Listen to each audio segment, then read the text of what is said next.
Life tales, true, embellished, fiction, creepy, scary, weird, summer UFO.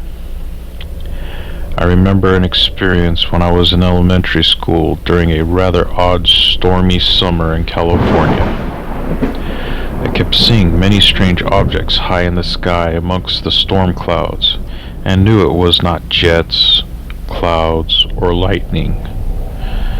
This had occurred many days in a row and appeared to be these objects were getting closer to the earth. My curious mind leads me to ask my parents if they saw what I was seeing. As any good parents would do, they humored me and looked up to the sky. Yes, they saw what I saw and were flabbergasted. So as a family, we started to watch the sky daily, and we came to the same conclusion that the objects were getting closer every day. The weekend arrived and my parents decided it was time for a road trip.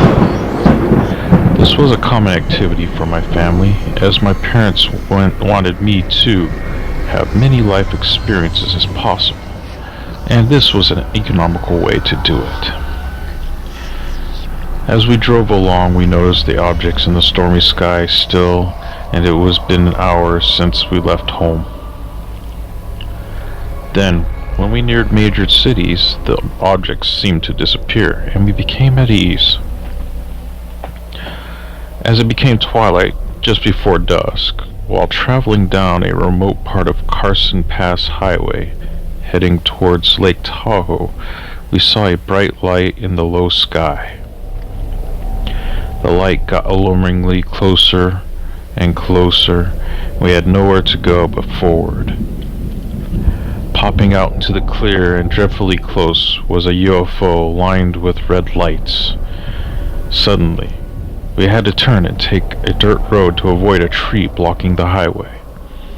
The single-lane road had no way to turn around, and suddenly a bright beam appeared blocking the path ahead. A bright burst of light, and the car shut off. Sitting in total darkness, I called out in a panicked whisper, "Dad! Mom!" Abruptly, the car started up again, the headlights shining on a sign for TOWN of Felicity. 3 hours had passed, and none of us could remember what had happened during that time. Obviously, we were in the middle of the desert, next to a 2-lane interstate instead of the forested mountains from moments ago. It was so dark, and my father decided that we should keep driving down the interstate.